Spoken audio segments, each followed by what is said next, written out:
Kamala. Yeah, yeah, F Kamala. Yeah, yeah, F Kamala. Yeah, yeah, F Kamala. Comrade Kamala, owned by Obama. Say I'm like Hitler, well you're like Osama. When we debate, you'll be choking like Willie Brown's. Never mind, I'm just joking. Talk about equality for all. We know it's just a game. Lot of black folks will weed while you smoke it. What a shame. You can't decide if you are Indian or black. Virtue signal for votes. It's just a fact. Pretend to be. Vice President Kamala Harris is making headlines today for a seemingly intentional move to avoid engaging with the press.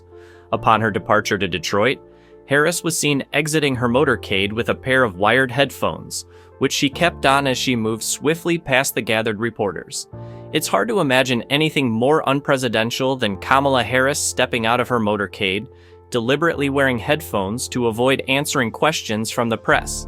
This is a blatant display of arrogance and an outright disregard for the principles of transparency and accountability that are supposed to define Democratic leadership.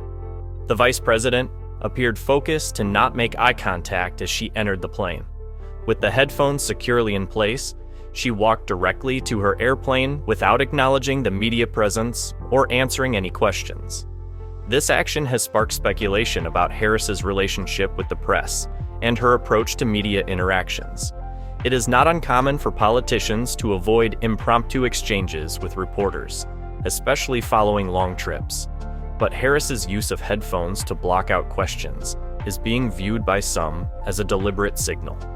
Critics argue that this move could be seen as dismissive, especially at a time when the vice president is under increasing scrutiny for her role in the administration and her potential candidacy in the future.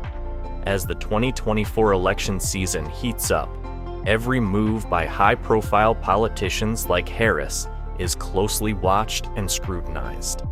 Whether this incident will have any lasting impact on her public image remains to be seen, but it has certainly added fuel to ongoing discussions about the vice president's media strategy and her interactions with the press.